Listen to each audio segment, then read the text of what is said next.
Pour se le rappeler, on a gagné donc, vous voulez que la porte au blé de ce qu'elle a gagné, on a la grande donne d'une forme à quoi, Yala ou Yala Biama.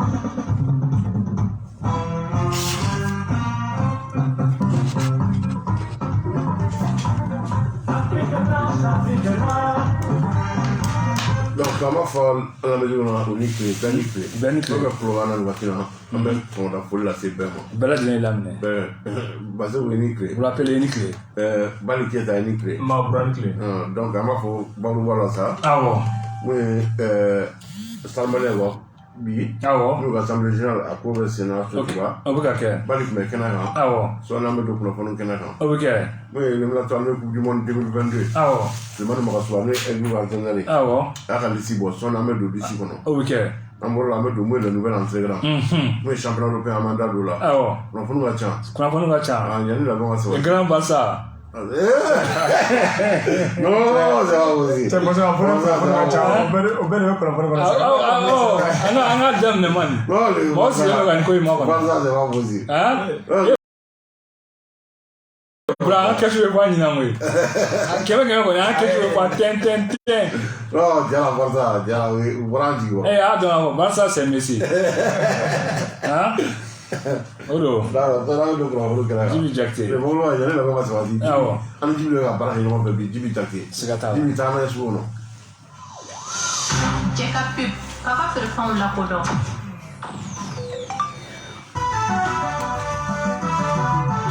Amalamaw ni bɔra belebelew la a ti sabati k'i yɛrɛ ka kobaw lama El Hadji Cheikh Tihami Haidara ka bɔ Ɲaro karamɔgɔ la belebele yi a kɛlen bɛ ka kabako lama ka na ni fura dakabanna ye an ko min ma siro tiamisi n'a y'i ja a fɔ kabako fura jiri ani dɔnni k'a fara ɲɔgɔn kan k'a kɛ fura dakabanna ye ka limanaw kɛnɛya n'a ye san tan ni kɔ bana gɛlɛn sidɔnbali fasadimi ka se a fara minnu bɛ ni bere bɛ aw bolo tansɔn jabɛti hali ni AVC y'i minɛ furudimi juguma kɔnɔna jugu ni yɛrɛ dimi b'u la fura in e ka dɔɔnin da i bɛ kɛ i n'a fɔ i b'i tugu aw minnu bɛ yen aw n'a lakali ɲɔgɔn ye a sɔngɔ man da ni k'a kɛ dalasi 600 ye n'aw mago b'a la Bamako a bɛ sɔrɔ Jɛkafɔ la wala stade 26 mars da la alimentation Mamelon na 78 73 71 98 Côte d'Ivoire kaw 00225 49 04 26 19 WhatsApp kan wala subahana mazi kan siro tiamisi aw b'a kunnafoni bɛɛ lajɛlen sɔrɔ El Hadji Cheikh Tihami Haidara dɔnni ko nafa dɔnni ko cɛsiri an karamɔgɔ anw wasara.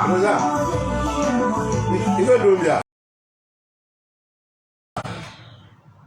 Il y a pas de Sel minero la baleine ambado ni kwaji kogoye na yija akoko ladege ni ndabole do tension taw kama fonna sorla do doro wera de ko kika na kogo do fio kono na ite kitala ke kogo minye o yeminye sel minero la baleine Miller Stevia ni jabeti to don vengoraye Miller Stevia jabeti mana kila chugo ni tala kenye ibi kanyena maya bela dileke ka sorati masege Miller Stevia kafara sel minero la balenka nunu jazene do jamana fandan nani bela dilela alimentation ani boutique ko nana nga chama sanda Sotafa Société Tambadou et frères Ribrière de Lissa Negaduro 20 22 58 60 20 22 77 17 BP 761 Bamako Mali email sotaf tambadou@yahoo.fr 10 23 50 14 Hey Solo, tu fais quoi là? Là, je m'entraîne à devenir millionnaire. Millionnaire? Comment ça? Avec Jackpot 4, tu choisis 4 numéros de 1 à 50, tu suis les tirages et tu décroches le gros lot matière. Jackpot 4? Millionnaire? Sérieux? Tiens! Et même 2 chances par jour. Pauvre. Attends, je m'entraîne avec toi. 15, 12, 13. Et oui, avec Jackpot 4, vous aussi décrochez le gros lot et changez vraiment, mais vraiment votre vie. Tentez votre chance 2 fois par jour à Jackpot 4 dans tous les points de vente Bet223 ou tapez le dièse 144 dièse 512 dièse sur votre téléphone. Tous les résultats à suivre sur les réseaux sociaux de Bet223 et sur Renouveau TV après le JT du soir. Jackpot 4 est un jeu Bet223 en partenariat avec PMU Mali, interdit aux moins de 18 ans. Jouez responsable.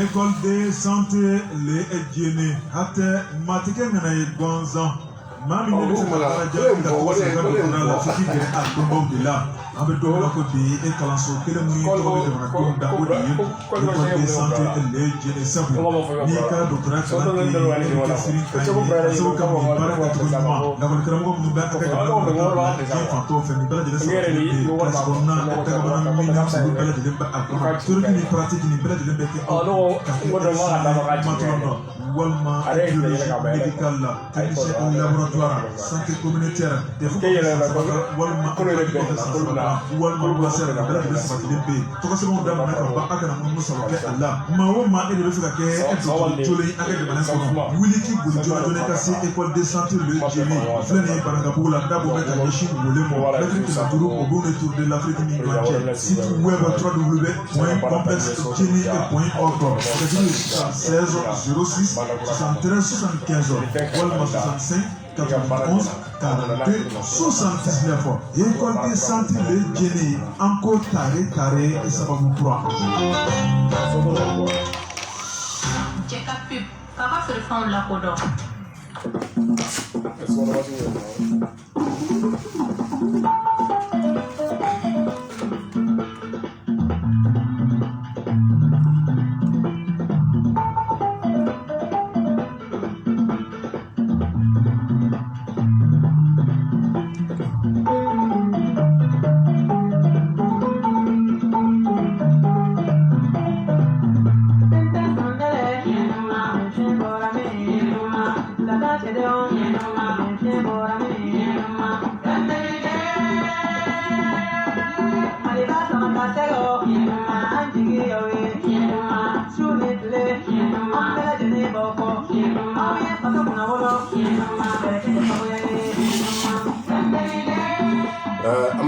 O sɔgɔlen bɛ Jɛkafɔ la. Jɛkafɔ nin y'a kɛnɛ sigi. Soyi. Mun ye Basiru Koroji ko ma. Ne.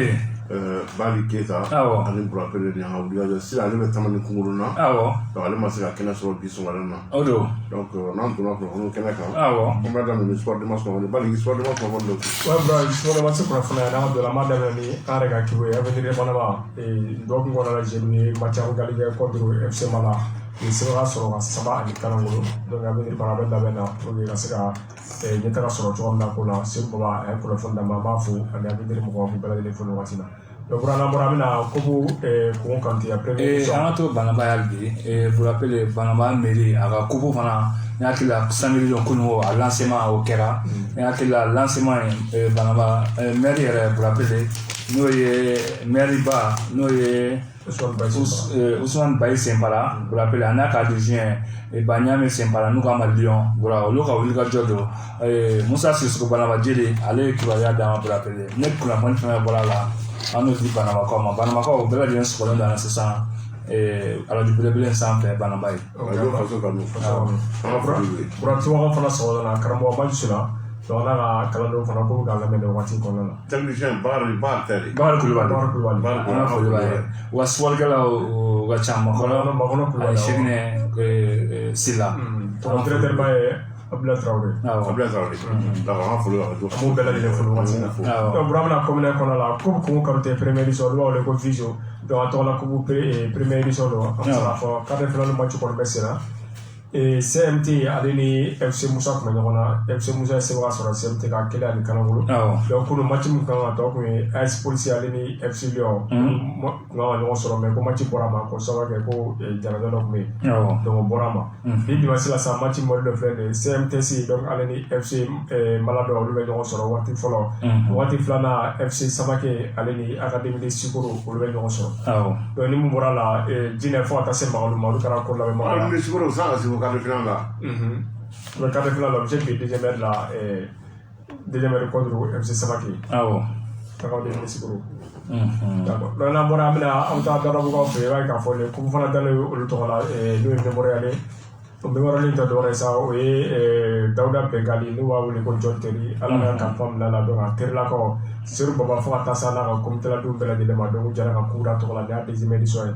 Donc j'ai mis sur le fait de FC Tunga Leni FC Joss olu ɲɔgɔn sɔrɔ FC Tunga sera sɔrɔ 6 ani Kanangolo o kɔfɛ Avenir ale ni RCK olu tun bɛ ɲɔgɔn na Avenir sera sɔrɔ 2 ani Kanangolo i b'a ye k'a fɔ kunu match minnu tun bɛ olu de filɛ nin ye FC Mali ale sɛbɛn sɔrɔ Djibouti kan 2 ani 1 FC Negoro donc ale ni Karata kun bɛ ɲɔgɔn na dans réglementaire 0 ani 0 FC Karata ale sɛbɛn sɔrɔ Tirobila 3 ani Kanangolo donc bi match minnu bɛ yen o de filɛ nin ye AS Revena ale ni FC Dambélé olu bɛ ɲɔgɔn sɔrɔ Seydou Baba kunnafoni d'an ma nin waati na Burapele an b'a fo an bɛ minnu tora ka ko in labɛn an b'u fo nin waati na depuis Dawuda b'u fɛ yen match bɛɛ bɛ ka kɛ Balima terrain na wa vraiment Burapele n'an bɔra yen nɔ an bɛ taga kunkaw fɛ yen nɔ Kɔnkɔn yɔrɔ in a bɛ Banginda mara fɛ n hakili la kupu bele min dalen don Haruna Vie Diallo n'o ye Jeliba Suwatɛlo ka président ye Burapele a tako filanan o de don n hakili la parrain don Koniba Jara fɛ n hakili la Bakari Yakuba Jara ale ye kunnafoniya d'an ma bolo a ma d'ouverture yɛrɛ kɛra kunun an t'a dɔn ni jaabi min bɔra la Yakuba a n'a kunnafoni di an ma.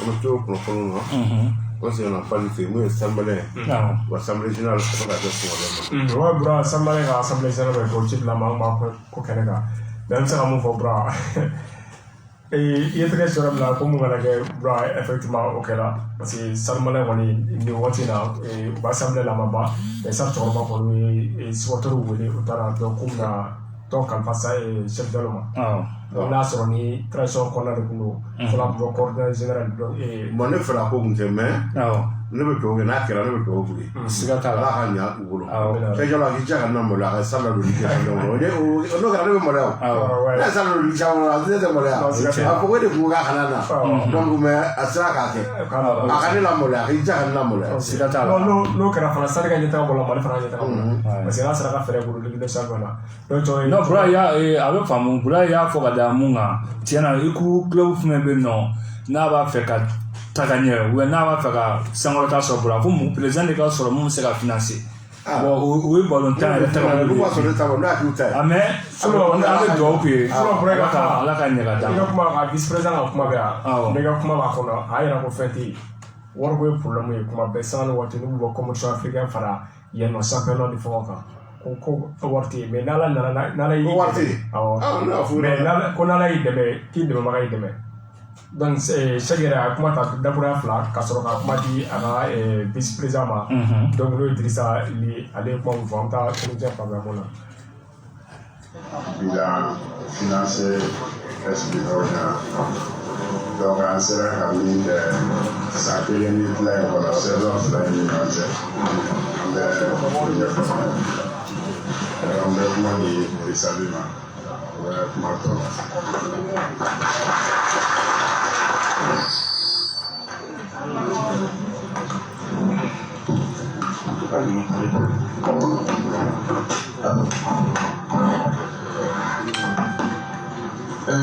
tɔn maakɔrɔ ka yamaruya kɔnɔ tɔndenw a cɛman n'a musoman a bɛɛ ni sɔgɔma an sira hɛrɛ la Ala k'an tile hɛrɛ la Ala k'an kunnafoni fɛn ɲɛlen mun na an bɛ min ɲini Ala ka an sago d'an ma o la chef ko a ka yamaruya kɔnɔ ko baara min kɛra k'an ka kumaba lase aw ma saison 2 in kɔnɔ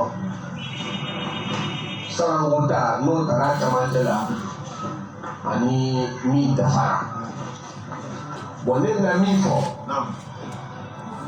a y'a fɔ ko rapport moral o tɛ dɔwɛrɛ ye tɔn sufɛ baara n'a tilefɛ baara fɛn o fɛn kɛra la kumaba la k'o fɔ ka da u ka hakilila kan ne bɛ dafa ni min ye o ye jaabi minnu sɔrɔla an bɔra ka sen jɔ kɛnɛ minnu kan senna balontan ani basikɛti ani athlétisme ani boxe olu jaabi kumabaw secrétaire général Diané o bɛna o lase o bɛna ka kuma dafa mais nin bɛɛ bɛna dafa ni min ka kuma ye o y'an ka comptable Mayiga ye o tuma na musaka minnu bɔra tɔn kɔnɔ o musakaw kɛra min ye an y'a sɔrɔ cogo min an y'a baara cogo min a bɛna o kumabaw di donc ne bɛ kuma daminɛ baara daminɛ cogo yɛrɛ la Cheikh ye a yɛrɛ sɔrɔ tɔn kɔnɔ cogo di caman b'a kalama a y'a sɔrɔ mandat dɔ de banna assemblée générale ma se ka kɛ tɔn tɛna se ka to fologo la maakɔrɔ ko ayiwa an k'an jija an ka maa ɲini an bɛ tɔn kalifa maa min na a ka baara kɛ tɔn ka ɲɛtaa kama a kuntilennaw ye min ye a ka taa sira fɛ n'o ye ko u ka ɲinini bɛnna Cheikh Diallo ma aw b'o dɔn ka tɛmɛ ne kan o ko Cheikh ma an bɛ fɛn damadɔ gɛlɛya i ma tɔn baara kɔnɔ i jija tɔndenw ka kalan a ka jɛ ka baara kɛ ɲɔgɔn fɛ a ka dɔn ko tɔn ye duba ye filanan i bɛna bila tɔn min kunna a bɛ sanfɛ de kuma bɛɛ i jija a kana kɛ dugumafɛn ye sabanan a b'aw hakili jalabɔ tɔn ɲɛtaa bɛ se ka kɛ min ye a ka baara k'o kɔnɔ n t'a dɔn n'a sɔrɔ n faamuyara nin de kɛra coordinateur général ka mandat ye o mandat in kɔnɔ a ko n kelen tɛ se ka nin baara in kɛ parce que duba baara ye furuba baara ye a ye maa dɔw ɲini ka fara a yɛrɛ kan a daminɛ an ye maa 17 ye kɔfɛ a ye laɲini kɛ ka maa wɛrɛw wele ka fara an kan min bɛna fɔ aw ye o ye o maa minnu ka fara ale kan olu kɔ a da fɛn min na k'o ɲɛfɔ o tuma na ani min y'an ka supporters fana ye bɛɛ b'a dɔn k'a fɔ olu labɛnnen don kulu ni kulu la olu ye jukɔrɔma dondon min kɛ yaasa baara bɛ se ka kɛ an sagola baara ye donc min bɛ ka fɔ nin ye olu bɛɛ kɛma baara ye o tuma na baara fɔlɔ kɛra mun ye tɔn bɛ se ka kala cogo di ale yɛrɛ ka baara bɛ taa sira min kan k'o ɲɛfɔ tɔnsigiw kɛra ani balɔntanaw o ye ɲɔgɔn ye an bɛ fɛ ka baara kɛ hakilina min kɔnɔ o ɲɛfɔra ayiwa an b'a ta da min kan fana an bɛ k'o ɲɛf'u ye ayiwa juru min bɛ tɔn na ka kɔrɔ a ka gɛlɛn ne ka kunkolo don kɔrɔ sabu n t'a dɔn juru in bɛ cogo min a donni giriya bɛ cogo min a sɛbɛn ma di yan nka k'a daminɛ ne ka ta don na fo ka taa n bɛ taa bila don min fɛn o fɛn mana kɛ tɔn kɔnɔ o ye ne ka responsabilité ye ni musaka min b'a la o musaka ye ne ka musaka ye o tuma na k'a ta o don na sena balɔntanaw ani basikɛti olu ka sarako ani u ka prime ko ani u ka labɛnw bɛ kɛ sira minnu kan musaka minnu bɛ k'a la an ye baara kunfɔlɔ kɛ n'o ye saison fɔlɔ kɔnɔ ka taa o rapport di maakɔrɔbaw ma o kɔnɔna na an ye mun de fɔ an ko baara in kɔnɔ a ye da don a kunnafoni caman na bɔra bɛɛ b'a ye k'a fɔ olu kɛlen don ka baara minnu boloda don n'a nataw kɔnɔna na Sanubale na kɛlen don ka académie yɛrɛ créé déjà ka ban donc chaque jeune kun bɛ bɔ cogo min na fɔlɔ ka taa kɔfɛ ni ɲɛ tɛ sɔrɔ a la ko sisan ko dabila la ni agent de jeunes ta n'olu bɛna baara kɛ fo ka taa se stade yɛrɛ kɔnɔna la minnu kun tɛ sara parce que fara fɛngɛ kan bɛɛ bɛ ka bila i ka place la minnu kan ka baara kɛ règlement ka ɲɛ olu bɛɛ bɛ ka baara kɛ donc ko nin ye mandat kura bɛna d'u ma u bɛna dɔ de fara u ka wuli ka jɔ kan pour que Sanubale ka se ka dɔ fara jɔ kɔnɔma ka cogo min na Kirisali nin kɛra ale ka kuma ye fo ka taa se stade cɛkɔrɔba fana ma an bɔra k'u to yɔrɔ la donc an sera ka mun sɔrɔ a kan ka baara donc ala ka ɲa amina ala ka ɲa d'accord donc an bɛ to kunnafoni na awɔ n'an bɔra ka an b'a la fɔ mun ye Aigle du Mali ye Aigle du Mali an bɛ jouer contre Ouganda ani Kenya awɔ le 7 ani Kenya bɛ ɲɔgɔn sɔrɔ awɔ donc double confrontation do mun ye sélection nationale ye awɔ n'o ye Mohamed Magasuba a y'a ka liste bɔ Sili tun bɛ conférence de presse kɛnɛ kan liste bɔyɔrɔ la Sili ye mun sɔrɔ liste bɔyɔrɔ la an ka liste dilen kɔfɛ an ka Magasuba lamɛn ayiwa balima ma 29 Jigi Jara Young African ka bɔ Tanzanikaw fɛ yen Bozo Ibrahim Mukuru tout puissant Manzebe RD Congo Mohamed Niare Stade Malien de Bamako Ismail Jara Jawara Malimo FF ni ci ko wa sura wala Moi, enfin. Adama ma wele. Les Ghanéens, nous avons fait ça une jamana. Burafa ka sana be. Adama jora ka buga ni clane bela gini. Amari Traoré Rennes France allait défenseur Falaye Sako Victoria Guimard Portugal Massadio Aïdara Racing Club de Lens France Charles Blondin Traoré FC Nantes France Mamadou Fofana Nozo Amiens France Boubacar Kiki Kouyaté Metz France Seno Koulibaly Dijon allez faire le France qu'on fait Moussa Sissako il y a le chien follet qu'on a Standard de Liège. Il y a chien follet. Ok, on a marre de Ghana. Comme ça. On va la jouer. C'est que France qui a ouvert. En fait, on a tout dans l'ordre, on a quoi.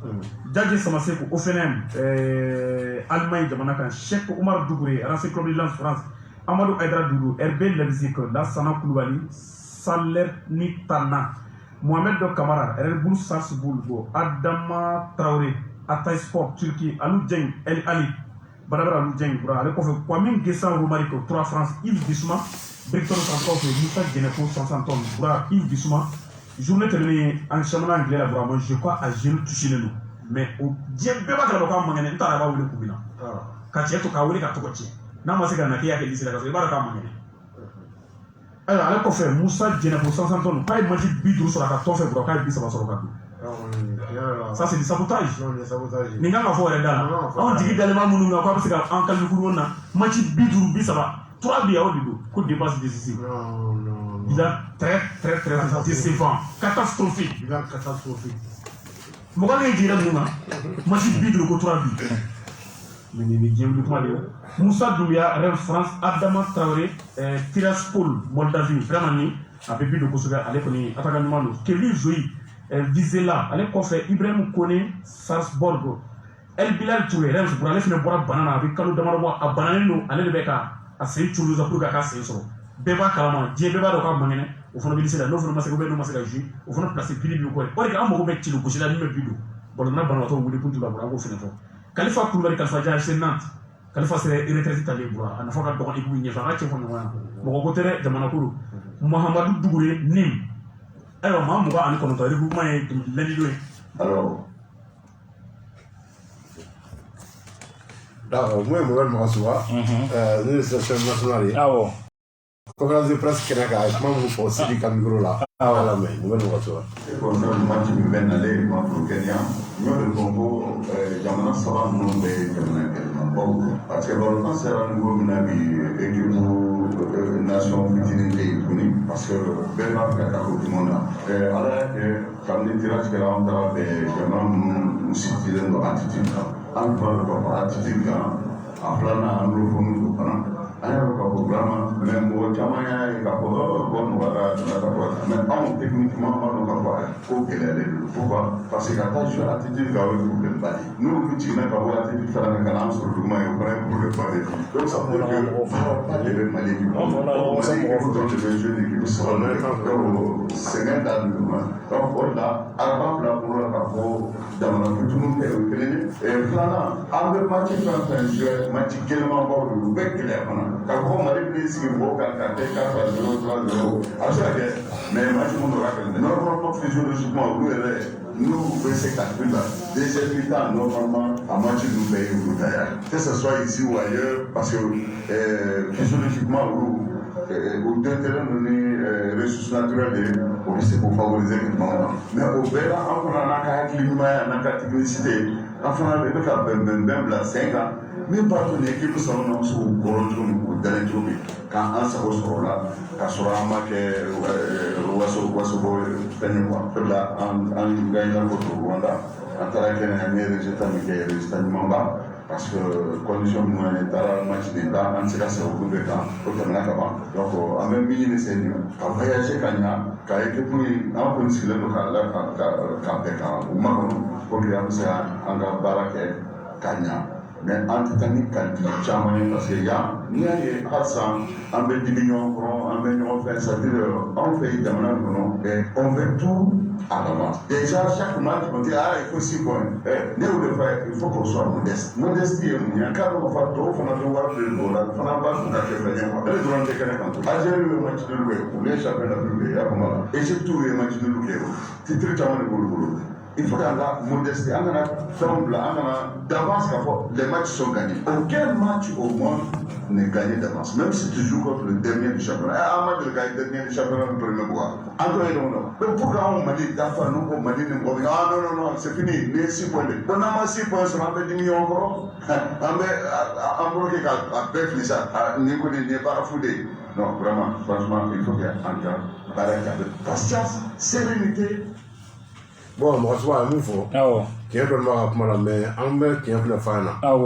Mari fana bɛnna ni jamana minnu ye ninnu ye jamana fasugu fana ye siga foyi t'a la o fana bɛ fa na dɛ o ye tiɲɛ voilà donc a ka i jija n'a bɛ ko bɛɛ kɛ a match kɛ dabila a ka victoire kɛ siga foyi t'a la an bɛ gagner de kɔ sinon jamana an ni jamana minnu bɛnna ni ni jamanaw de fana ye jamana la ala nɔgɔmaw ye o ye tiɲɛ donc n'i bɛnna n'a nɔgɔmaw ye i fana bɛ ka pɔn ne ta kosɛbɛ siga t'a la donc mun supposé la président Cheikh Demba ale sɔnna bɛ ɲɔgɔn sɔrɔ ni ala sɔnna ma yɛrɛ k'a bɛ voyage la Ijoro nɔfɛ k'a bɛ ye d'accord sɔnna ni Cheikh Demba sinon ni fiɲɛ wulila ka ban bɛɛ b'i kunna dɔɔni de jɔrɔ an b'a fɛ an ka gagner de Mali ka gagner dɔrɔn siga t'o la d'accord ni tun ye Mohamed Magasuba ye n'a le sectionnel ex ka sectionnel ye siga t'a la donc voilà diyagoya de an bɛ kuma équipe nationale la an ka équipe nationale an bɛ kuma a kan tant que c'est à dire ale n'a y'ale yɛrɛ tɔgɔ bɛ k'a fɔ a bɛ Mali équipe nationale la mais n'a bɔra hali bi sini mɔgɔ min bɛ yen nɔ an b'a fɔ o ye ka da u b'a jira k'a fɔ an bɛ Mali de don wa maliden bɛɛ lajɛlen yamaruyalen don fana an ka kuma an ka équipe kan siga t'o la voilà donc sɔɔni an bɛ don kunnafoni kɛnɛ kan yanni cɛ an bɛ taa sugu la cɛ ka pep k'a ka feerefɛnw lakodɔn.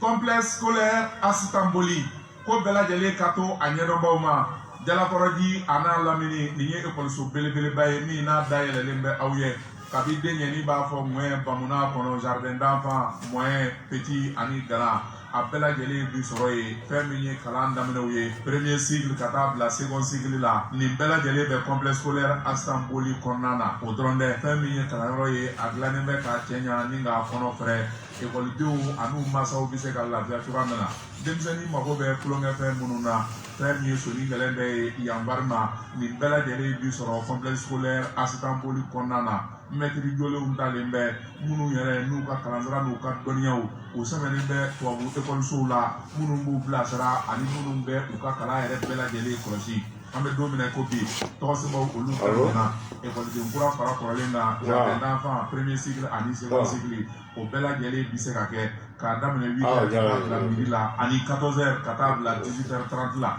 n'aw bɛ kunnafoni dɔ wɛrɛ nɔfɛ complexe scolaire assistant boli ni ekɔliso dakabanaba in a filɛ nin ye Jalakɔrɔji Namale ndegedo taa sira la kaburudo ale ni numanbɛla cɛ mɛtiri 100 b'a ni misiri cɛ ka tɛngun arajo jɛgafɔ journaliste Salam Hussein ka so la a bi bɛnkɛ ɲare ni bɛɛ lajɛlen ko a ma misi ɲare Namale a b'ale wele a ka téléphone 76 35 81 22 Fouraba Samake chef secteur Namale 2 69 03 14 99 Nomi Dia ɲɛmaba yɛrɛ wele 66 47 45 82 walima 76 33 03 98 minnu bɛ yen n'u b'a fɛ ka monitrisiyaw fɛnɛ kɛ n'u b'a fɛ ka ekɔlimɛtiriya kɛ k'a kalan k'a ɲɛdɔn o fɛnɛ o bi sabati ni ekɔliso belebeleba in na complexe scolaire assistant boli denmisɛnw kalanyɔrɔ an'u ladamuyɔrɔ ɲuman min n'a ɲɔgɔn tɛ bi.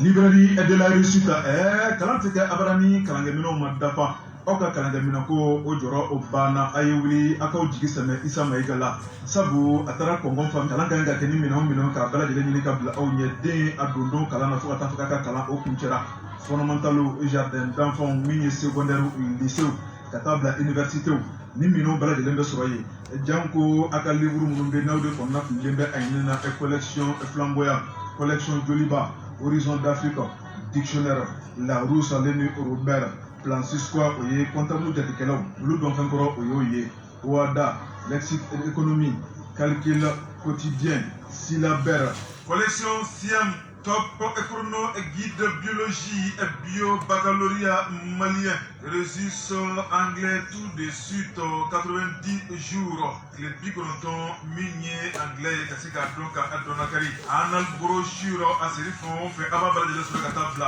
Ouvrage to. Nimba de livre calendrier amogo be livre muna wa minier akona la yiba ka fo anafaka bukoso be akalanina akona la minier saki ardoisi. Pitu ale ni papier aram. Kata bla fon feno de tali ke kalanko kan ayi wuli akaw jigi sɛmɛ isa mayiga ale fɛ ati yɔrɔ filimana ayisa bulukɔsɔmugu o sugu la k'a ɲɛsin butiki ɲini fɛn ma giri ma bonya a bolofara bɛ caya livre de la réussite a kɛmɛ ka nɔngɔ kura bɔ min ye livre de la réussite sɔngo ye ale da o bɛ ka taa butiki numéro 1 o tilebiya fan fɛ minɛn o minɛ n'o de bɛ sɔrɔ livre de la réussite la o bɛɛ lajɛlen bɛ sɔrɔ sɔngo in kɔnɔna la isa mayiga su ale ni tile n'a y'a wele a b'a cɛ ka taa di aw ma f'aw sigiyɔrɔ la a ka nɛgɛjuru ye 76 44 97 04 librairie de la réussite an ka denmisɛnninw ka ɲɛta o minɛnw o sabatiyɔrɔ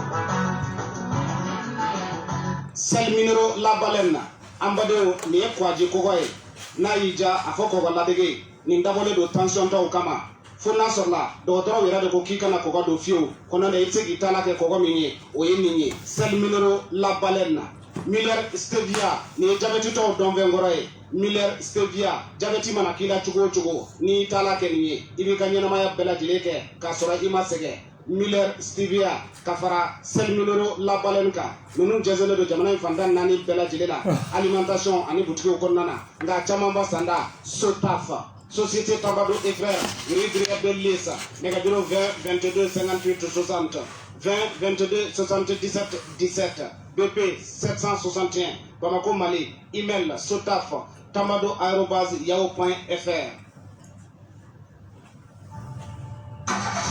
C'est le son d'une aventure qui démarre. Un réservoir plein chez Shell, nous sommes tous motivés pour cette aventure. Nous le voulons tous, nous sommes ensemble, nous sommes prêts. Que l'aventure commence. Chez Shell, nous sommes convaincus que chaque journée doit être une aventure.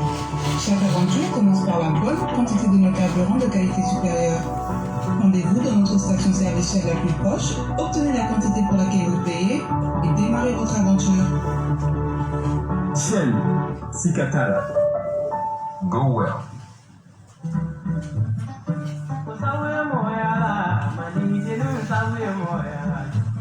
An balimaw ni ala ye gɛlɛya o gɛlɛya da a labanna tuguni k'a fura da ni k'a kɛ dɔnni ye k'a di dɔnnikɛla kelen-kelenw ma o kama fɛn min ye belebele n'o ye dafin mɔri ye Sɛki Yunusa Sako a kelen bɛ k'i bolo nɔ bila safinɛ dakabana na an ko min ma Dala Yili Kayirati safinɛ nin safinɛ in kabako safinɛ tɔɔrɔ o tɔɔrɔ n'a b'i la haminanko fɛn o fɛn n'a b'i la i dan ye ka safinɛ in ta n'o ye koliko damadɔ i ka laɲini ala b'a sabati wa i hakili latigɛ a kan sabula a ti kɔrɔbɔ fiyewu Dala Yili Kayirati ala tɔgɔ min don a ka girin kosɛbɛ a nafa ka bon e k'a dɔnbaw ɲini ka bani i ka furuko gɛlɛyalen bɛɛ denko gɛlɛyalen bɛɛ garisigɛ o de balanen bɛɛ walima banagɛlɛ b'i la k'a furakɛ k'a ba yɔrɔnin kelen bɛ ka siri tigɛ ka bɔ i la hali musolakaw aw minnu ka kalo labɔ bi kɛ gɛlɛya ye Dala Yili Kayirati safinɛ koko damadɔ a bɛ nin bɛɛ lajɛlen tɔɔrɔ ta ka bɔ i kan safinɛ in a bi sɔrɔ arajo jɛkafɔ la Bɛlazi 500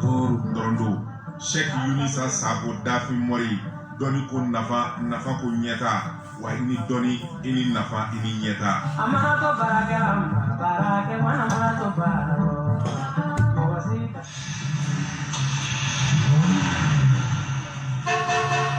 Bolimafɛn ɲuman sɔrɔli kɔni o kɔni bɛ maa nisɔndiya nka min ye a pièce de rechange ye o kɔni o sɔrɔli tun ye baara ye min ye super autocasse ye les frères Sangare olu nana ka n'o degun kɔni n'o ta ka bɔ an bɛɛ lajɛlen da la k'a daminɛ pièce original la fo ka na se cash ma u bɛ nin bɛɛ lajɛlen di aw ma ka sɔrɔ a ma gɛlɛya sɔrɔ a la k'a daminɛ Hyundai la Kia, Toyota, Nissan, Suzuki ka taa ta jamana belebelebaw la minnu bɛ nin bolimafɛn ɲuman ninnu ni k'u dilan ka conteneur caman ba ni k'u donna la ka na cari Bamakɔ fantan naani bɛɛ lajɛlen la k'a daminɛ moteur complet la pare-brise pare-choc suspension amortisseur kana se bara complet ma roulement direction appareil kana se foire ni kilon tan ninnu bɛɛ lajɛlen ma walasa ka se ka sira surunya an bɛɛ lajɛlen la u ye magasin belebeleba saba u ye o dayɛlɛ magasin numéro fɔlɔ o filɛ nin sununkura la kuruba mun ɲɛsinnen don min sera école fondamentale ma ka ɲɛsin yen ma siga foyi t'a la damaraba ninnu u bɛ yen magasin numéro filanan o filɛ nin don o sugu la carré fɔlɔ ni taara ni manguran fan fɛ min ye mètre 50 ye e k'o kɛ tan i ka kɛnɛya fan lajɛ magasin numéro sabanan o filɛ nin ye Kulikɔrɔ siraba kelen da la ne ka ɲɛsin express ma Madu Sangare e k'ale wele ten i ka kalonbɔnda 66 38 07 15 walima 74 87 33 98 PDG Jemine Sangare i bɛ se k'ale wele ka sababu kɛ ale n'a ka fɛɛrɛw bɛ ɲɔgɔn na san ani waati bɛɛ lajɛlen a bɛ se ka maa ci sigilen ma teliyara fana 66 53 91 21 76 53 91 21 super autocasse les frères Sangare ale nana mu lafiya.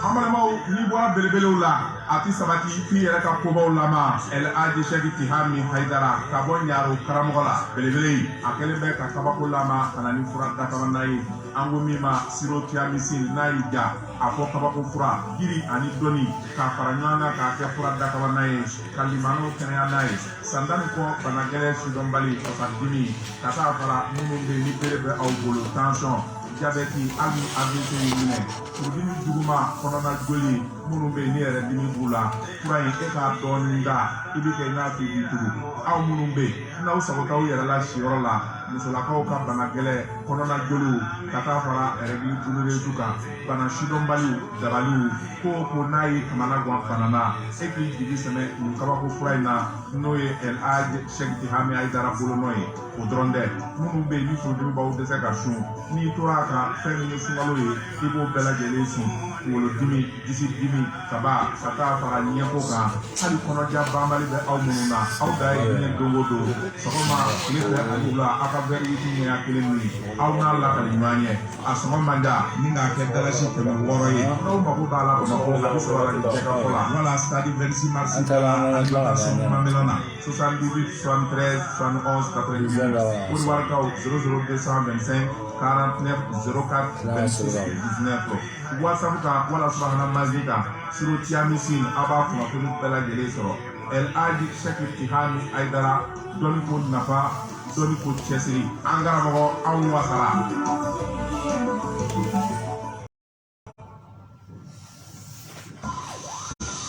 Cɛ ka pub k'a ka feerefɛnw lakodɔn.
voilà,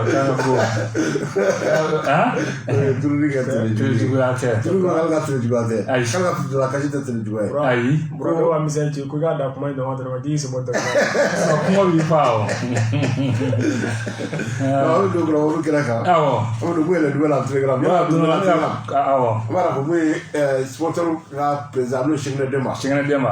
conférence de presse bari ma soa conférence de presse bari kene na nisidi je de ma aka akinadi ma fina san numéro do la ako ko bile tel tiens habitué de là comment nous avons bile do le foot c'est le bi je de ma arrête téléphone en direct allô présent Wande non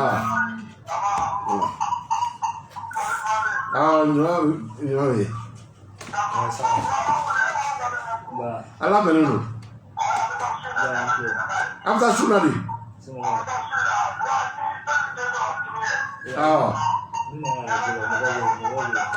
what time is it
Merci bien, président. C'est le devoir.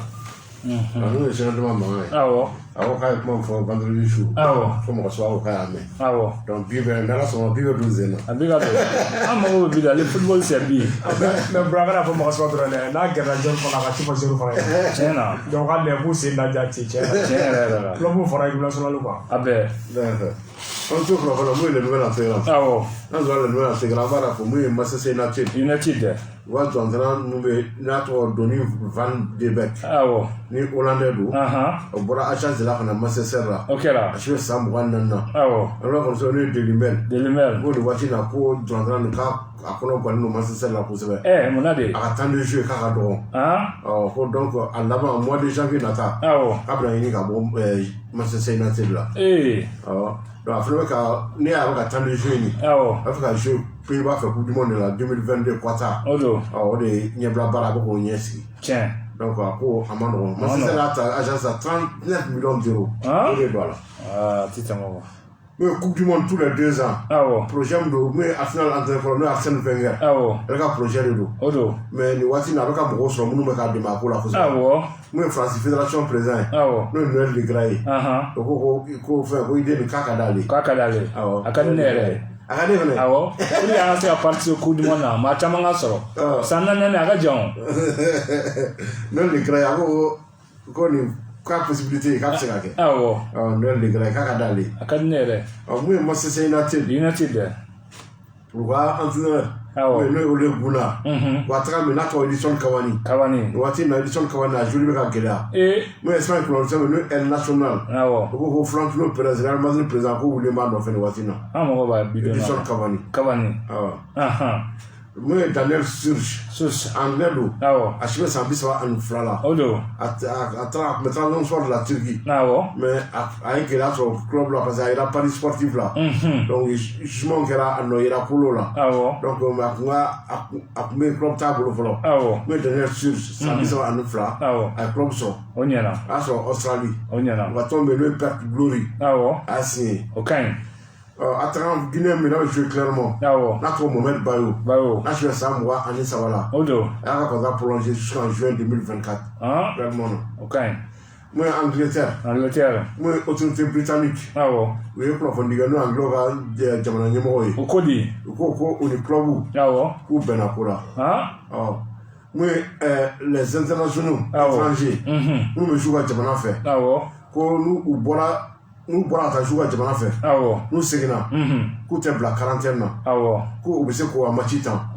ko mais ko kelen bɛ yen ko a sɔrɔ u bolo cilen don ni coronavirus fɛn boloci kɛra o la o ye kelen filanan ko u bɛ club bɛ so dɔ yira u hôtel dɔ yira u bɛ se ka to mun kɔnɔ tile 10 ko u bɛ to o kɔnɔ tile 10 ne kɔni bɛ match tan mais n'u nana u bɛ to so kɔnɔ tile 10 fo tile 10 ka se bɛlɛ ko jɛ quarantaine na bana ko in kɔni autorité britannique olu ye décision ta olu yɛrɛ kɔni ma décision foyi bɔ ye n'a taara ballon ta n'a sɔrɔ a b'a la n'a taara bila ballon dɔ u b'a lajɛ ka se ka ɲɛ k'a bɔ a la position ka don a la bi El Mundo Deportivo ko Barça président mun ye joueur de la Porta ko a bɛ ka fɛn mun ye Koeman a bɛ ka nɔ bila entraîneur k'a bɛ k'a ye a kana meilleur entraîneur bila ko Thomas Tuchel ni allemand don ko Barça président ko o de b'a ka projet la Thomas tɔgɔ fila bɛ yan Thomas Tuchel mun bila Chelsea la a fɔra ale ko bɛna Chelsea bila sisan ale ye kaba dɛ an ka ji bɛ kɛ i tɛ la fɛn kan na taa ko dɔn wari tɛ kuma maa ka kuma ayi a ka dɔrɔn ye nin mun ye fɛn Ronald Koeman a yɛrɛ kumana bi journaliste fɛ a ko di k'a ni Barça président ko ye ɲɔgɔn sɔrɔ téléphone na kunun sɔgɔma ani vendredi su ko ani Barça président Joan Laporta k'u kumana k'ale y'a ɲininka wa président ɲin bɛ ka wulu kuma mɛn ko n bɛna bila a kuma ye tiɲɛ wa tiɲɛ tɛ parce que n mago b'a la ni tiɲɛ don n bɛ n labɛn ni tiɲɛ yɛrɛ fana tɛ n ka se ka a dɔn ni n ka jour ka baara kɛ président ko k'a k'i hakili latigɛ ko foyi t'a sɔrɔ Ronald Koeman mais a nɔ tɛ o jeune de t'a bolo bura fɔ ko n bɛ mun fɔ a ye président dɔ kumakan sɔgɔma dɔrɔn a kun bɛ na wula kuma tɛ kelen dɛ o y'a tile sɔgɔmada la ko sini ko k'a kɛ ko ca a ka jɛ ka ɲuman de kɛ dɔrɔn an bɛ to kunnafoni na fɛnɛ mun ye Paris Saint-Germain u ka hôtel bɛ ni fɛn ni Messi b'a hôtel kɔnɔ n'a sɔrɔ Royal Monceau hôtel ni Messi yɛrɛ a ka suite min b'a bolo a n'a ka famille u bɛ a sara 17 000 € par nuit dɔw y'a converti k'a d'a ma ko 15 millions de francs CFA mɔgɔ caman weleli kɛ k'a t'o bɔ u ye wele ka caya dɛ wa an yɛrɛ bɛ se k'a kɛ dɔw ye 11 millions de bɔ 11 millions 135 000 o y'a 655 n'a taara o la 11 millions 11 millions 135 000 miliyɔn 11 ani 27,000 mɔgɔ ne wele ko k'e sigi k'an filila de wa ou bien ko jumɛn don mɔgɔ bɛ k'an wele ko 15 millions ne yɛrɛ de y'a kalan mais o tɛ a bɛ bɛn 11 millions 135 000 Burani Messi sɔrɔ ka san caman o la France a bɛ sɔn ka Paris la bɛ sɔn ka taa hali ka yɔrɔ sanni na ka fɛn ayi bon Messi fana ta fanga tɛ yen bilen o an ta mun ye Messi a hôtel zone u donna a ka hôtel kɔnɔ n'u ye ala fara Messi kan u ma se ka Messi ka chambre la sɔrɔ parce que Messi nalen hôtel na u ye sécurité renforcée hôtel na de hôtel sécurité Messi nana Messi u ye sécurité renforcée u ma se ka Messi ka so sɔrɔ mais hôtel minnu tɔw bɛ yen client tɔw minnu bɛ yen muso dɔw bɛ yen conseillère u kɔni donna ka chambre kɔnɔ a ka bijou colis a ka fɛnw u y'a bɛɛ cɛ u taara n'a bɛɛ maninkaw don muso yɛrɛ a ka koli a ka masimafɛn minnu bɛ don a kan na dɔw bɛ olu bɛ bɛn 3000 euros 3000 euros 3000 euros a ka boucle d'oreille 500 euros ani wari min b'a ka sacoche a ka sac kɔnɔ n'o ye 2000 euros u y'a bɛɛ cɛ maninkaw don jitalakaw nɔ u y'a bɛɛ cɛ u ye so minnu kɔni k'u bolakoloma bɔ hôtel kɔnɔ k'u bɔra ni wariba de u yɛrɛ kun masqueré k'u ɲɛda kun masqueré u tɛ yen donc a ko kɔni u kɔni ma se ka misi ka chambre la sɔrɔ mais hôtel baarakɛla chambre fɔlɔ mɛ se ka muso in ta to yen ne mun ye ka mɛ se ka muso in ta to yen ka muso ka to yen ka masiri ɲini to ta cogo di ma ka si ta u ye afro basket mun ye Côte d'Ivoire u kɛra 7e wa t'a dɔn 8e t'a dɔn o kɛra n ka président n'o la Alassane Dramane Ouattara a 500 000 euros a y'o di u ka joueurs kelen o kelen ma kelen o kelen 500 000 euros u ka cɛw kelen deuxième Afrique kɔnɔ a ye 5 millions d'a ka cɛw ma donc an dun fana ka muso kɛra deuxième ye Afrique kɔnɔ donc an fana ka ca ka dɔ di an ka muso u ka dɔnni dɔ bɛɛ da an bɛ taa Guinée Conakry mun ye Guinée Conakry ne kunnafoni ma ye Salmalien ma mun ye ligue professionnelle mun ye Guinée ligue professionnelle a président yɛrɛ o ye général a tɔgɔ Mature Bangoura a y'a fɔ journaliste ye k'a fɔ ko nin waati in na wa championnat kan ka daminɛ le 1er octobre o tɛ kuna sini yan vendredi ko championnat kan ka daminɛ le 1er octobre ko mais championnat a bɔra a ma championnat bɔra a ma ka sababu kɛ ko u ka minnu bɛ wari bɔ ka don championnat la n'o ye sponsor ye k'olu ko k'u jɔ fɔlɔ fo jamana fo jamana baga sigi olu bɛ coup d'état kɔnɔ donc ko u y'o ɲini fɛn mun ye Guinée fɛ donc nin ye kunnafoni donna Salma wara fɔ mun ye Orea u fana bɛ match t'a sɔrɔ u bɛ championnat t'a sɔrɔ championnat ma daminɛ donc bon o b'a jɔ a fɔ an ye k'u labɛn ɲina an bɛ se ka don ni kɔni ye opportunité ba dɔ y'an ma olu ka président minnu ta mais bura kana k'o fana i fana fɛ championnat tɛ yan dɛ o ne cɛ a kana sigi ten dɔrɔn k'a fɔ ko parce que n tɛ ka championnat ka labɛnw sabati nin tɛ kunnafoni duman ye mun yɛrɛ de Marseille sɔgɔmada na u ka président kɔrɔ min n'o kuma Bernard Tapie a ye diɲɛ to an ye bi sɔgɔmada na o kɛra ka si to san 78 ans o don cancer de tun b'a la cancer san caman a ye kɛlɛ kɛ cancer nin kama a laban cancer nin sera a kɔrɔ mun ye Bernard Tapie a yɛrɛ tɔgɔ man fɛ n'o ye Banu Magaji n'o kɛ ala ka sija ani kɛnɛya di Banu Magaji Bernard Tapie a ye diɲɛ to an ye bi a si to san 78 na siga foyi t'a la donc an b'a fɔ ala ka dayɔrɔ suma kana bilali t'a ɲɛɲini kosɛbɛ an b'a ɲɛɲini kosɛbɛ k'an fama ɲɔgɔnna wɛrɛ ma a banna Watford an bɛ ka tɔ bɛ n'o ye Watford wa n'o ye Cisco technicien espagnol don kunu u y'a labila u cira Lille fɛ 1-0 u y'a licencié kunu donc u y'a labila kunu o kɛra donc an bɛ to kunnafoni na halisa an ka to kunnafoni na anglais b'a kɔnɔ sɛbɛn n'o ye Delimel a ko Eden bɛ yen ni Franco fɛn Maliano espagnol Adama Traoré n'a sera san 25 la k'a bɛna ka contrat prolongé fɛn na Wolverhampton na a yɛrɛ tun bɛ mun sɔrɔ 115 000 euros par semaine u bɛna la taa 135 000 euros par semaine commerçant bɛ se ka convertir ka d'a ma 135 000 euros par semaine 135 000 euros par semaine i bɛna convertir a convertir e yɛrɛ ye commerçant ye donc a bɛn'o de sɔrɔ par semaine mun ye Adama Traoré voilà 135 000 euros par semaine o bɛ 88 425 000 tiens Adama bɛ wari sɔrɔ 88 millions par semaine n'a sɔrɔ i ma fili kɔni 135 000 euros o don 88 millions cɛ n'an denw ka kɛ balontan na an b'u denw ba bɛ kɛ o 88 millions de francs CFA par semaine o don a o de sa Adama Traoré tiɲɛ na o don hali ninnu ka jouer Mali fɛ i bɛ nin wari ba sɔrɔ i bɛ mun kɛ Espagne wari la o kɔni mun ye milieu espagnol min n'a bɛ jouer Paris Saint-Germain mun ye aide nationale n'o ye Espagne kunnafoni sɛbɛn u ko ko nin waati in na ko PSG ko wulilen b'a nɔfɛ a tɔgɔ Ander Herrera filɛ san 32 la ko da bɛ ka sɔ fa ko n'o dɔ ko ka fara kan ne kɔni ma Barca yɛrɛ faamuyali dɔn PSG sa kɛ a ye PSG a bɛ PSG la a ye jeune bɛ PSG la Ander Herrera a bɛ PSG la mais Barca de wulilen b'a nɔfɛ nin waati in na mais ne kɔni ma se ka Barca faamuya wari de t'a kun e ɲɛna ka jeune ta an ka ninnu ni papiye ninnu ka t'olu ɲini. O wari t'a kun ye aw filɛ k'a ka dɔnkɔrɔba bila ka taa wari ko de y'a kɛ o. Tiɲɛ yɛrɛ la ko. Kuma dɔ Burama tɛ k'i dafa kuma bɔ Mbappé fana Barça. Fɛn sɔnna an ka kɛ contrat sen na ye o. Là on b'a fɔ an bɛ taa Djibi fɛ sɔɔni an bɛ don championnat européen olu kɛnɛ kan. O bɛ kɛ. Cɛ ka pub k'a ka feerefɛnw lakodɔn. Messi bɔra ka sababu kɛ wari bɛ yen. Cɛ ka pub k'a ka feerefɛnw Kali yɛrɛ u cira koyi. U cira. Cira 2-0. Biya sisan a banna. Bali cira. Bali cira 2-0. Émission Diaspora. Ah, jara. Radio de la Congo.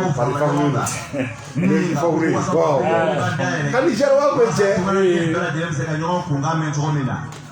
Doni do jalo ka ɲɔgɔn wele kɛlɛ kɔnɔna k'a ka golow fɔ i mana kɛ Afrique dugu o dugu diɲɛ fan o fan k'e wele e yɛrɛ k'i ka sigida gundo fɔ a bɛ kɛ kɛnɛ kelen min sanfɛ an k'ale ma ko arajo jɛ ka fɔ ka groupe WhatsApp ka kɛnɛ n'a bɛ fɔ diaspora maaw ka kɛnɛ kari o kari nɛgɛ ta ani kɔnɔntɔn miniti duuru ka taa bila nɛgɛ kanɲɛ mugan na nin bɛ kɛ madame la présidente ale ka bonya a n'a ka karama kɔnɔna n'o ye Fatumata Amadu Afe ye o kuma e ye tunkaranke ye i b'a fɛ k'i sɔrɔ baro in na e ye tunkaranke ye i b'a fɛ ka don groupe WhatsApp in na i jilaja i ka weleli kɛ 00336 20 43 15 90 émission diaspora groupe WhatsApp min sigilen bɛ Jɛkafɔ tɔgɔ la n'an k'a ma ko Jɛkafɔ kanu olu ka émission don o kɛlen bɛ ka animation di maa min ma min b'a kɛnɛ ɲɛnɛmaya o de ye Tijani Mariko ye o kuma la i sɔgɔ Jɛkafɔ la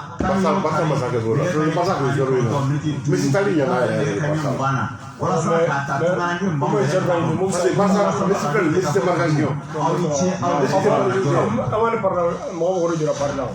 PSG filɛ nin chef bɛ PSG wa a tɛ marquer kɛlɛ a bɛɛ joueur offensif a tɛ marquer Neymar t'a kɛ Mbappé t'a kɛ. Nɛgɛ kanɲɛ 13 sera Bamako k'a fɔ jiginɛw ka bonyamasegin bɛ aw ye. Cɛ ka pub k'a ka feerefɛnw lakodɔn.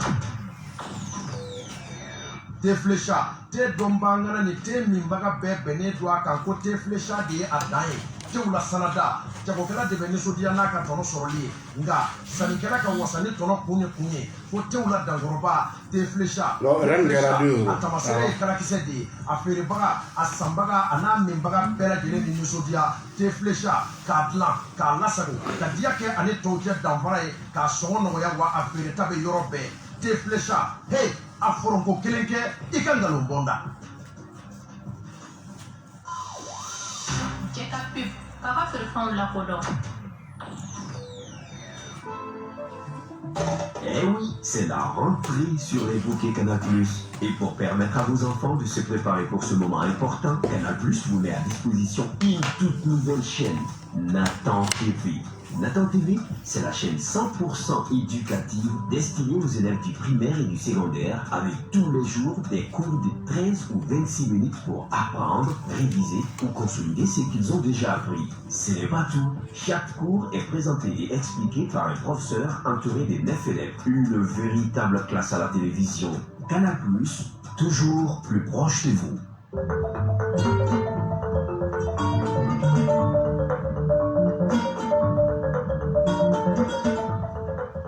Radio Jɛkafɔ kanubaw ka diɲɛ ci k'a dayɛlɛ k'a fɛrɛ aw mana taa diɲɛ yɔrɔ yɔrɔ a kɛra ba sanfɛ kulu sanfɛ kɔlɔn kɔnɔ diɲɛ yɔrɔ o yɔrɔ walasa i ka se ka Radio Jɛkafɔ lamɛn nɔgɔya la o sabatira Ala ni Zeno Media ani Jɛkafɔ ka tɛgɛ don ɲɔgɔn bolo minnu bɛ yen n'olu bɛ États-Unis jamana kan n'aw b'a fɛ ka Jɛkafɔ lamɛn sanga ni waati aw dan ye ka nin numéro in composé o tuma k'aw ka écouteur don aw tulo la aw bi Jɛkafɔ ka kibaruya bɛɛ lajɛlen sɔrɔ sanga ni waati 425 394 70 70 Faransikaw aw bɛ numéro min wele walasa ka Jɛkafɔ lamɛn Fufalaki sanga ni waati 07 55 51 16 04 n'o m'aw ja a ka Jɛkafɔ application téléchargé Jɛkafɔ live o tuma n'aw y'a dɛsɛ internet ka sanga ni waati aw bi Jɛkafɔ lamɛn i n'a fɔ aw bi Bamako an balimaw a radio Jɛkafɔ diɲɛ don o don ɲɛta diɲɛ don o don sankɔrɔta diɲɛ don o don kokura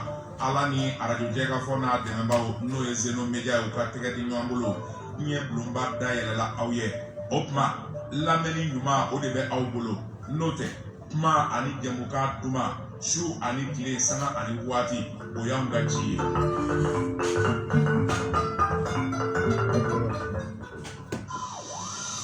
Cɛ ka pep k'a ka feerefɛnw lakodɔn. Allo? Awɔ. N ye weleweleli da kan ye ka bɔ Sonatam ɲɛmaso yɔrɔ ko jateminɛw y'a jira k'a fɔ Sonatam ye min ɲɛsinnen don siraw bamayɛlɛmali ma k'o jɔyɔrɔ ka bon kosɛbɛ jamana jɔli la. Misali la k'a daminɛ san 2000 ka taa bila san 2014 na Sonatam k'a ye CFA wari miliyari 260 yara ka na faso wagande kɔnɔ minnu kɛra sababu ye ka baara caman kɛ faso kɔnɔ i n'a fɔ ekɔliso jɔw dɔgɔtɔrɔso jɔw ani sira dilan ani k'a ye baarada caman dayɛlɛ denmisɛnw bolo bɛ se ka don baara la cogo min faso in fan caman kɔnɔ o hukumu kɔnɔ Sonatam k'a bɛ welewele kan da fɛn dɔw bɛ dilan usine misali la sigɛrɛti min bɛ dilan fɛ yan Mali la bɛ dilan Mali la min bɛ feere Mali la a sɛbɛnnen don kan bɛ feere Mali la ani i janto i ka kɛnɛya la sariya kɛlen don k'o wajibiya o la sa sigɛrɛti feereta wɛrɛ man ka ye maa bolo ni Sonatam ka tɛmɛsira tɛ min kan i n'a fɔ Horizon, Oris, Monte Carlo, American Legend, Jikal,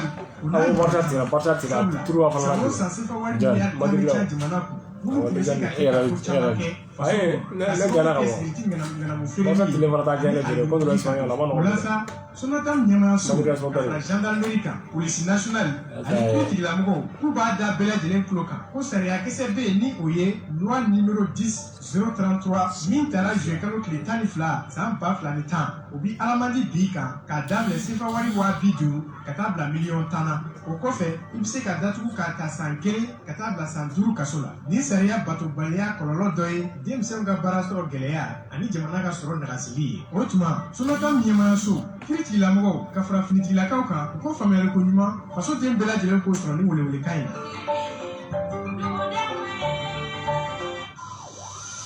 Cɛ ka pep k'a ka feerefɛnw lakodɔn. Wali Baraji. Ahaba.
Masalan fo ka barkada ano kakan masa jarkibaldo odo na hera kusha mamba barkada awo na ponara kusha mamba barkada odo pati na uniform no du mafa awo si jan kena awo ali da ko yimo awo na choni tumu to o fode wa ina fa ya fa ma tumu abi ya fa muso do be awo muso ale na siko de kai aba o be jara ma hono awo ni tasma be kana ba bɛ fini jɔ ale tasuma cɛ n'a ye fini jɔ ale tasuma cɛ tasuma fanga bɛ tila ka ba to yen a fa o bɛ alijinɛ kɔnɔ o bɛ ka mɔgɔw sɛrifi alijinɛ kɔnɔ muso min de nana ɲini ala fɛ sa ko sigo nin na ala k'a to ale n'a fa ka kuma sigo la a n'a ba ka kuma bɛɛ k'i ta ɲɛfɔ a muso ko a fa ma a ko la ko fa ko munna a tɛ se ka taa alijinɛ dumuni dɔ di ba ma fa k'a ma ko ko alijinɛ dumuni ko tɛ se janama kɔnɔ ayi ko tɛ kɛ ko kisa tɛ yen kisa tɛ yen ani ba nana kuma ba ko k'ale ka diɲɛlatigɛ kɔnɔ k'ale ɲuman kelen min ale fini kelen de ɲi mɔgɔ fini kelen de ɲi k'o de fini bɛ ka don ale ni tasuma cɛ fa n'ale ko i baara bɛɛ ma fini kelen o de ɲi donc a janama kɔnɔ ni tasuma bɛ ka na n'a ye fini jɔ ani tasuma cɛ tasuma fanga bɛ ban ɲuman ka ɲi ale ba ni fa bɛɛ t'a ɲɛfɔ muso na ɲuman ka ɲi dɛ n'i ye ɲuman kɛ bi kana nimisa la don dɔ kɔni i b'a tɔnɔ sɔrɔ i b'a kɛ ala kama a ti kɛ dɔn i b'a dɔn parce que ninnu ye an ka karamɔgɔ olu b'a dɔn sariya min y'a dɔn misira jalati sariya min y'a dɔn siga foyi t'a la i mana fɛn ayi i mana ɲumanya hali misikala jalati hali ka bɔ miseli wo fɛ i mana ɲumanya kɛ ala t'i ka ɲumanya fili an ka jija an ka ɲuman caman kɛ donc an bɛ don kunnafoni kɛnɛ kan mɔgɔ damu na o ye ligue de France ale ka ne ma tout temps na o kɛra an bɛ ale ni Toulouse fila min kɛ 0-0 aw se ale ni Nîmes olu fila min kɛ 2-2 o kɛra Nîmes fan fɛ Moussa Koné a bi don doublé kɛ 75e minute ani 90e minute o ɲɛna Ajaccio ale ni Kivili kɛra 1-0 Alassane Djabi ale de a bi don 62e minute o don Alassane Djabi bɛ sɔn a ye Mali yɛrɛ parce que ni dɔw ye classe kɛ ɲɔgɔn fɛ 6e kɛ ɲɔgɔn fɛ Adama Djabi Amadou Djabi ani Ali Djabi Badiara na u bɛ ABC Sima ABC o kɛrɛfɛ la ka so bɛ yen mais Adama o dɔrɔn a ye wele ka bɔ France k'a bɛ France c'est Adama Djabi o don na ni Ali Djabi ye situation na donc fɔmara Amadou Djabi de ma an ka foli bɛ famille Djabi Badiara na ABC kɛrɛfɛ donc Alassane Djabi a don 62e minute o ɲɛna quand ale ni Valenciennes kɛra 2-1 Dunkerque ale ni Bastia Dunkerque kɛra 2-0 Dunkerque ka 2 bi la min ye Mali Cokunte a doublé kɛ 58e minute ani 86e minute Grenoble ale ni Pau FC Grenoble kɛra 2-0 Grenoble ka 2 bi la Mamadou Diallo fɛnɛ bi don 39e minute Guingamp ale ni Rodez Guingamp kɛra 2-1 Le Havre ale ni Dijon Havre kɛra 2-0 Paris FC ale ni Nancy olu fila min kɛ 1-1 Nancy Paris FC fan fɛ dɔ fana bi don a tɔgɔ Morgan Guiavogi o jamu bɛ Guinée de ka ca dɛ Guiavogi ni hakili b'a la Guinée ka fɛn dɔ bɛ yen ko Lassana Guiavogi Guiavogi bɛ Mali la Guiavogi bɛ Mali la Morgan Guiavogi mun ye Sochaux ale ye Niort ci 1-0 Sochaux ka bi kelen don o kɛra Congolais a tɔgɔ Aldo Kalulu a don 83e minute mun ye Ligue 1 France ne bɛ journée baara daminɛ bi vendredi sufɛ Lens ale yɛrɛ ci 2-0 mun ye Montpellier ale ni Strasbourg olu fila min kɛ 1-1 ni se Brest ci 2-1 mais mun kɛra surprise sans Rennes a bɔra ka Paris Saint-Germain ci 2-0 wa Stade bɛɛ tun bɛ kɛnɛ kan ni kɔni PSG ɲinan ta kɛ mais PSG ko ba gosi PSG fakunen don ɲinan mɔgɔ tɛ to mais dɔw de ta ka jugu ka tɛmɛ dɔw ta kan PSG fakunen don o faw ne n'a fɔ Barça Messi bɛ kɛnɛ kan Mbappé bɛ kɛnɛ kan Mbappé jɔlen ka bɔ PSG la yɛrɛ la a jo tɛ la o don ale fana bɛ tugu furakana kɛ ten dɛ a mana taa cogo o fana bɛ ci dɛ basi e kɔni e cogo joli sisan 13h Angers ale ni Metz u bɛ ɲɔgɔn sɔrɔ a match ka gɛlɛn dɔɔni ne ma kɛ bi de Angers bɛ kɛ 1-0 ou 2-1 balontan daminɛna a bɛ fɔlɔ bɛ la an ye Angers ale ni Metz an ye sanga 11 sɔrɔ Metz ka kelen match ka gɛlɛn dɛ donc mun ye sisan Lorient ale ni Clermont olu fana bɛ ɲɔgɔn sɔrɔ sanga 11 0-0 Clermont kan ka kɛ normalement 2-1 13h Monaco ale ni Bordeaux sanga 12 0-0 Monaco ka kɛ 2-1 ou 2-0 13h Nantes 3 sanga 12 0-0 Nantes kan ka kɛ 1-0 ou 2-1 et 15h Lille Marseille donc match la ma kɛ nul Marseille bɛ kɛ 1-0 et 19h Saint-Etienne Lyon Lyon favori Lyon kan ka kɛ 2-1 n'an donna classement kɔnɔ PSG a bɛ jɔyɔrɔ fɔlɔ la kuru 24 b'a bolo jɔyɔrɔ filanan o bɛ Lens bolo kuru 18 jɔyɔrɔ sabanan o bɛ Nice kuru 16 pour appeler meilleur buteur tɛ dɔwɛrɛ o ye Payet ale ni Gouiri ka se Lado Bordé u bɛ ta bitu Dimitri Payet Angleterre 7e journée Marseille United Everton 1-1 Anthony Martial ale Manchester a bitu kunu 43e minute Wolverhampton Newcastle Wolverhampton kɛra 2-1 Chelsea ale Southampton ci 3-1 Chelsea United Watford. United gera 1-0. Awo. Bouffé à Norwich 0-0. Odo. Brighton Arsenal 0-0. Odo. Big machine à 100-13. West Ham Brentford. West Ham est favori quand on gagne 2-1. 110 la 0-0. 13h, Crystal Palace à Leicester City. 110 ça va 0-0. Leicester City fait favori quand on gagne 1-0 2-1. Awo. Non, on gagne West Ham nul. Odo. 100, 13h, tout le monde à Aston Villa. 110 ça va 0-0. Le match qui est là-bas, qui est là, on est nul. Mais tout le monde me dit, on gagne 2-1. Odo. Donc 15h30, Liverpool, Manchester City. Derby. O match fait la calcul pour ça. Il a pas mal, il a nul. Mais Liverpool quand gagne 1-0 2-1. Liverpool est favori. Odo, pour un temps le cas Europe la Chelsea be non Kurtan wala wa bolo. Europe la na Liverpool Kurtan nani. Europe sama Manchester United bolo Kurtan nani. Aleni Everton beta Kurtan nani. Espagne 8e journée.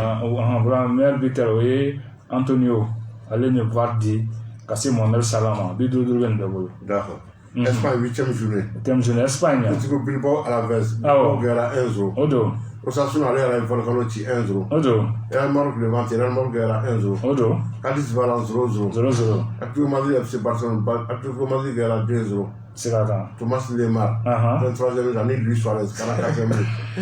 Regarde le résultat là. Avant pas moi. Jangan tout ça, Atletico Madrid gagne 2-0. Barcelone 2-0. Suarez a déjà vu mais avant son affecté mais après moi tala moi bien wolo après moi téléphone là.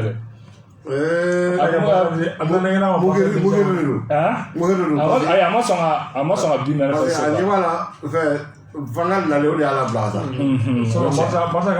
Non bois sala tuta denu kama abika kashide. Alo manyina. Ne pas vangal à la blamu non. Vangal comme c'est pas la peine. Anata. Avec moi tu vois faire du soir à la blamu. Ah bon. Vraiment mais nyina era buga dono. Elle si allait se faire vivre. Mais voilà Antonio Mblade. Pour le nous on a sens elle se faire vivre. Elle tu gagne 0 non. Sanga bidru no lombla. Donc 14h15, l'année Real Madrid. Légende. Légende est favori en déplacement. Alors quand gagne, il y a pas de job benache. Il joue là, il là. Si attends, il y a un tag avec Chomi. Amano. Légende, on est favori en déplacement. Odo. On m'a gagné la bagarre 2-1. Alors quand gagne. Et puis le match de penalty catholique va match là. Aujourd'hui, on va dire à fin Espagne pas ça. Ah ouais. Moi 16h30, je t'en fais aller dans ce là. Ah ouais. On m'a dit là, je t'en fais venir favori quand on gagne 2-1. Odo. 16h30, Villarreal a un petit Séville. Ah ouais. On m'a gagné le Villarreal le gagne 2-1. Odo. 19h, Grenade a un FC Séville. Séville est favori en déplacement. Ah ouais. On va gagner 1-0 ou 2-0. Odo. Pour dans le classement qu'on les gens Real Madrid avec joueur pour la Courtan ou là-bas bolo. Joueur là avec l'Atlético fan bolo. On a été Courtan ou là. Joueur ça on a Real Sociedad Courtan en wala pour appeler. Meilleur buteur et Doré et Karim Benzema pour appeler. Du shaking au bolo. Joueur plan le Vinicius angata. C'est lui qui a gagné le total 17 points. Ah ouais. Italie 7e journée. Non gagne. Cagliari Venise 1-1. Salaire Nitana, Genoa, salaire Nitana gara 1-0. Ah ouais. Tout le monde joue gara 1-0. Ça c'est la ligne Inter gara 2-1. Moi je vais dire ça. Oui. Pour la Lazio, pour la 2-0 mais le match m'a pas. Avant 3-0. Lazio c'est pas possible. Donc 13h et la Vérone la Spezia. Ah ouais, on juste 14 minutes et Vérone avec un 1. La Vérone avait favori quand on gagne 2-1 par normalement. 13h, Sampdoria Udinese. Ah ouais, un 50 wala sur Udinese avec un 1-0 be fait non. Udinese ka 1. Udinese 1-0 Sampdoria. Ah ouais. D'accord, Sampdoria Udinese. D'accord. Et 16h, Fiorentina Naples. Naples est favori en déplacement. Ah ouais. Naples a gagné 1-0 ou 2-1. Ah ouais. 16h encore. 16h encore. Roma a gagné Empoli. Ah ouais. Roma fait un favori. Roma a gagné normalement. Roma est favori en match là. Ah ouais. Roma a gagné 2-1 ou 2-0. Ah, moi je ne sais pas. 45, Atlanta Bergame Milan AC. Au match que là, on la donne. Ah ouais. Ah, Glaro est nul. Mais Milan a dit qu'il a gagné 1-0 ou 2-0. Ah ouais. Milan est favori. Voilà, dans le classement, Napoli a levé joueur pour la Courtan Chengba bolo. Joueur plan au Inter de Milan bolo Courtan ou là. Joueur Savana au Milan encore un bolo Courtan ou pour appeler. Meilleur buteur au Théodore et Immobile. Bi woro ba le bolo aleni Desco bi woro ba le bolo pour appeler aleni Lautaro Martinez bi dro ba le bolo Allemagne, 7e journée. C'est pour le Grisé Foot 3, hein. Dortmund, Asbourg, Dortmund gagne à 2, hein. Ah bon. Bonjour, Mönchengladbach gagne à 3, hein. Stuttgart, allez, on fait un petit 3, hein. Ah bon. Ça Berlin, Fribourg, gagne à 2, hein. Odo. Et puis, laissez aller, boucher un petit 3-0. 3-0. Saint-Mans, Union de Berlin, on sort 15h30. 13h30. Donc, Mans, allez, favori, on gagne 1-0. Ah bon. Odo. 15h30, Bayern Munich, Francfort, Bayern gagne 2-0, 3-0. Ah bon. Et 17h30, Amiens BFL, Bayern Leverkusen. Leverkusen est favori en déplacement. Odo. On gagne 2-1 ou 2-0. Vraiment, dans la classement, le Bayern Munich avec Jola Fala, la Coultan, and Warababolo. Jola Fala, Dortmund, Bolo, Coultan, Dolo, Ren FC Bruges, Coultan, and Drobal Fanabolo. Voilà, Mel Biterio, Théodora, Alal, Biolon Black, Cassi Lewandowski, ma rappelé Biolon Black, D'accord. Donc, ça, à ma blague. Enfin, WhatsApp, mon faut rapidement. Ok, donc, là, on WhatsApp, pour Banama Kuga Mary, Banama America, donc, I'm saying, pour Javido Sorola, Kuno Komati Mutana, Tadore, Uleni, donc, allez, c'est vrai, sur un plat, et Kalangulo. Donc, bi match mun me FC Douala aleni FC Poussé le level solo et Salbagat Tembra konala bagono klubali ay kono fonda mama fo no wati konala debi faso konala abura wasa yani anga dun fana bura kupu mutaka tarawele bura pele nala sonama demi finalu fana olu fana wina boloda nala sonama octobre kalo konana komi wakati ka jandoni nasira ana kuna fondi ko timena fana PCFM Ibrahim Jamtene ale fana ka kupu o balontan fana bura pele afana avesena nala sonama amna kuna fondi fana di mama prama wasa mo foka fu ko kalo kono saro waji demne mun te jurla ko ra dajula do ama mo fo ama demne dawa ko da alma musa trawle sutrama sans frontière wal amara wal jawara franci fo ta se passé jala Espagne ale ni mame ko ko sama le fo Isa Kanté franci ale ni agib tagina ko ta se Hussein Traoré ale ni Alou Kamara Franci Mohamed Sirbe Italie ko fe no Idrissa Kamara fo ta se Ibrahima Kashonge Idrissa Aidara Banama ko fe Madi Koulibaly Espagne Moukaboli Nokchot fo ta se Masire Fade, Morbo Koniba Traoré, Ibrahima Touré, Aleni Framba Keita, Katase Moussa Konatema, Aleni Modibo Tambura, Abdoulaye Maïga Libreville, Mohamed Sissé, Aleni Alouba, Katase Mohamed Touré Mamouti, Issa Timo, Aleni Bakari Balo, Katase Daouda Koulibaly, Ibrahima Diarra, Guy Diabaté, Zak Doumia, Chaka Moukoro, Zumana Kokaina Dema Sise Aleni Adama Traoré Katase Fode Sako Mohamed Tamura Aleni Alou Mariko Alou Siribe Tase Ibrahima Sissoko Abdoulaye Koumare Aleni Lassine Traoré Katase Moribo Bama ka konteni Sirima Traoré ni wati la mun be julla ama wasa mo bela vous rappelez anga musola kle binani saraka wakara bi son vous rappelez sura wajib bele kumbe no adaka kala don fe mutal bagayro ale a wajib ke vous rappelez son la na ko na jini bek wala ke ala ka nesa sa na folo bala amina en follow le front le président tu vas faire ça président ah bon fédération des vice-président Abdel Transfert Belkoni ah bon Boulaye en follow président Madeleine nous me dit Bernard Tapia mon tout le papier Noël de Cray ah bon parce que pour le Jambox on te dit président Salah Babi ah bon quand tu es commission de l'ensemble président dans follow ah bon et ça c'est le monsieur le maire et doyen d'eau c'est la tala président de l'ensemble ça c'est bien tactique pour que la main faut même Baketa maman il a parce que président c'est comment c'est ça pour ça là vice-président Lou Quadra Diallo et fédération malienne de football qu'on a départemental de Madi Diallo on m'a pas même Malou qu'on faut qu'il t'a désolé ça m'a le mois d'af pas sur moi souvent on m'a dit d'aller ça le faire pour c'est la chose au Québec voir si le colon on a Abramovich il faut qu'on a une soin de Sam Jama Mafo. Il va se mettre Bassalif Silafo. On a déjà eu aussi à Nicolas Diallo. Par exemple, président Lassana Kouma. Le président Selouso. C'est le Moussa Salé Kissé. Ça veut dire que le président Diallo. Ça, c'est un mauvais soin que moi.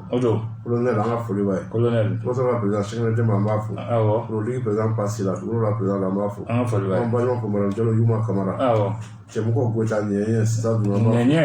Mana Kone Jumuri, Soroba Massan Boulan Boufo, Issa Koulibaly Simane, FC Simane président de la folie, Simane.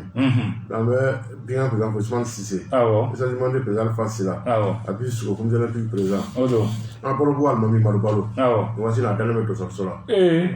Ahmed demain frère Almamdo Imam Nido donc Balobu Almami Nido donc Almami demain a tellement de urgence me doge alaka no ka ke ni mo ni be se ka demain do ma you ta Balobu la ni na so ba ibe se you ta ni ka demain inshallah so me ba la so abaso ya kana mi se ra kono ata di bokro ba kulu alma ya mi se wala o ka sama ke ni sama ke ga di sama ke ma na la so ma Almami a demain so inshallah am to gara ka Almami a kena inshallah bere ka cha kulo la suhu bo kulo kinara bere kune ci quoi kulo kinara me ko fe a grandeur wula mo sa kulo komano ala ka kono amina rabbi me pagal konati balu bu fana du no la ma fu je sais pas même sur la même ça bu konala bitama ame kumni de wala ko Almami a so bi sangala na Amazobi